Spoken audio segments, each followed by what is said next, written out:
Example: a motorboat travels 108 kilometers in 2 hours going upstream. It travels 132 kilometers going downstream the same amount of time.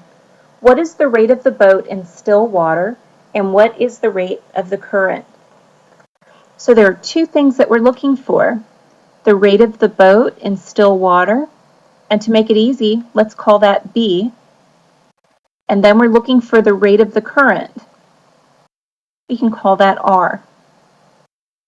Hopefully when you read this question, a relationship between distance, rate, and time came to mind, and we have a formula that says distance is equal to rate times time. So to help us set up this problem, we can make columns. We're going to make a table, and we're going to let our columns be distance, rate, and time. And then our rows are going to be the two situations that we're dealing with. So one is our boat traveling upstream, and the second is our boat traveling downstream.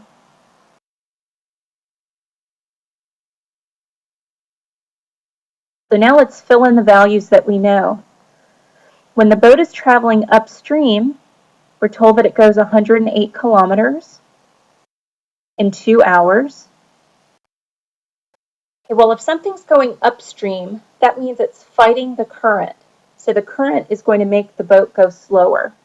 So we start with the speed of the boat, and we're going to subtract from it the speed of the current, which we're calling, I called it R, but let's call it C. That's what I meant to say there.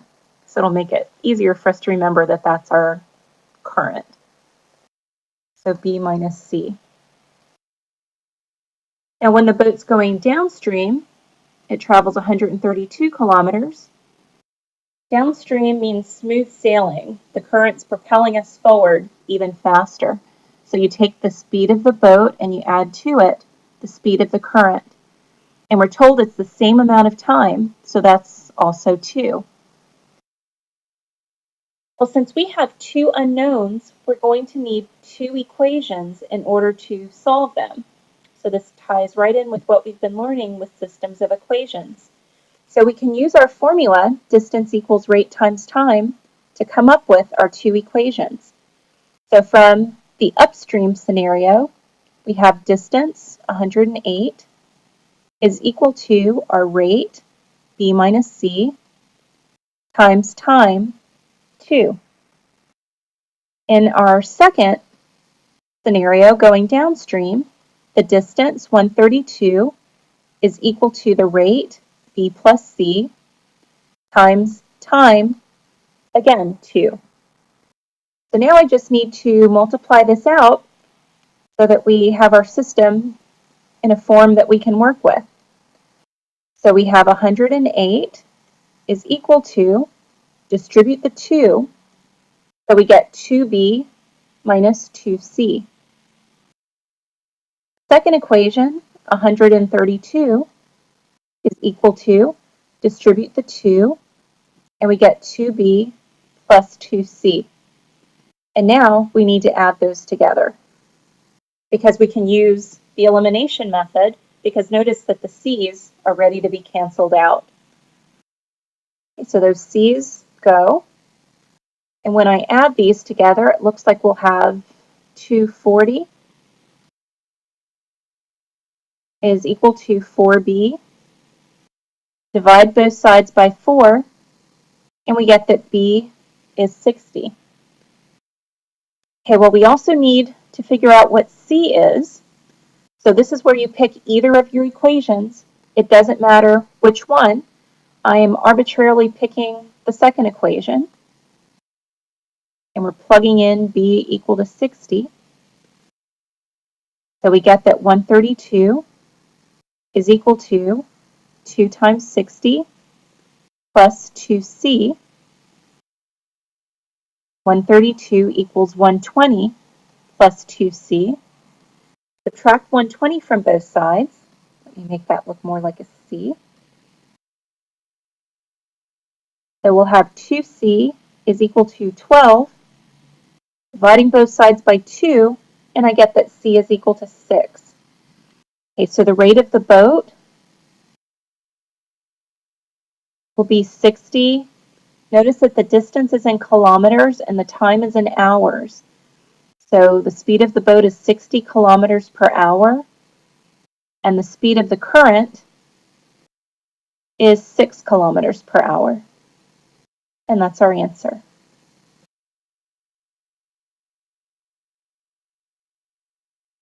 Okay, let's go on to our last example.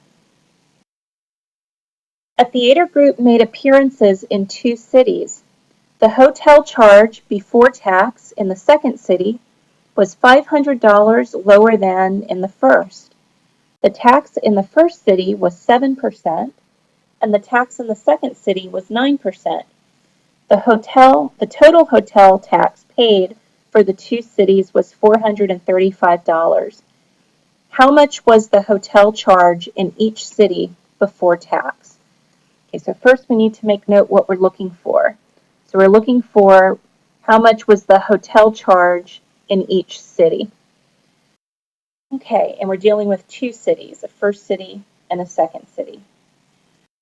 So what I am going to do here is to write a table just of what we know. So it's going to help to set up our equations. Okay, so we know the charge before tax, or actually that's what we're looking for, so we're going to assign variables to that. We know what the tax was in each city. So I'm going to make one column, the charge, the hotel charge before tax.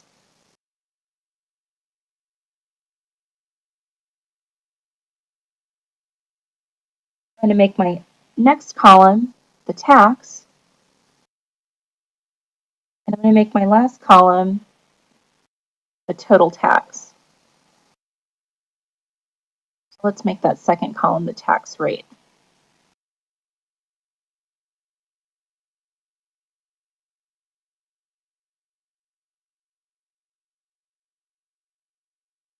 Okay, well for the first city, and we're also dealing with the second city, so those will be my 2 rows. So my first unknown is the hotel charge before tax in the first city. So I'm going to let that be represented by F. Okay, the tax in the first city was 7%. So if that's the case, how much total tax was paid in the first city? Well, that means we need to take 7% of F, which would give us 0.07 times F. All right, in the second city, we don't know what the hotel charge was before tax, so we're going to call that F. Well, we know the tax rate in the second city was 9%, so the total tax paid in the second city is going to be 9% of S, or 0.09 times S. All right, well, now we need to look at the problem a bit closer for some additional information so we can get our equations. Okay, the hotel charge before tax in the second city, that's S.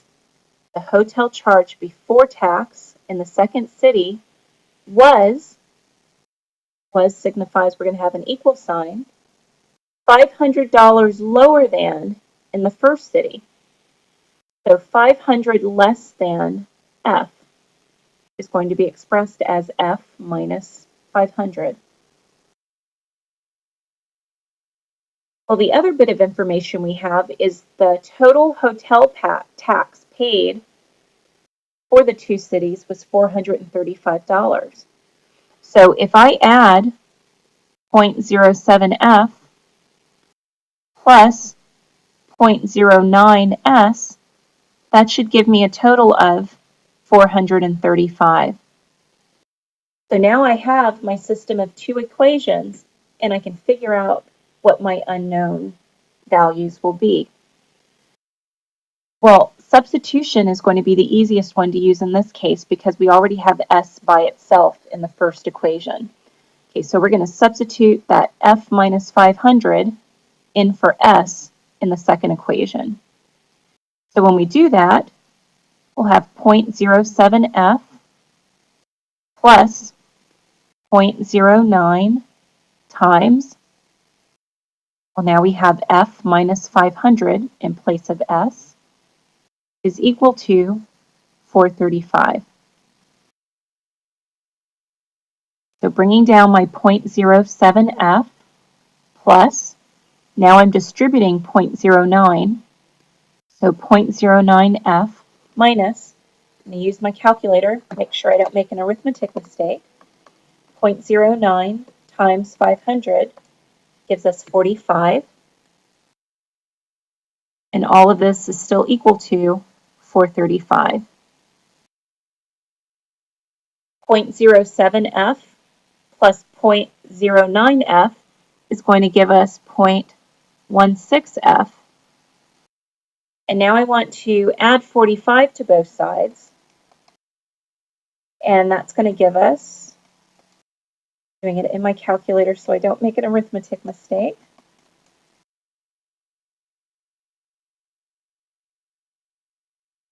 480. And then our last step is to divide both sides by 0.16. And that gives me 3,000. Okay, so this is, or was, an expensive hotel. Okay, so now we need to figure out what the charge in the hotel was before taxes in the second city. So to do that, we can use that first equation, since S is already by itself. So using that, and we're plugging in F equal to 3,000, and we get that S is equal to 3,000 minus 500, or 2,500. Okay, so how much was the hotel charge in each city before tax? In the first city, it was $3,000. And in the second city, $2,500. And that would be our answer.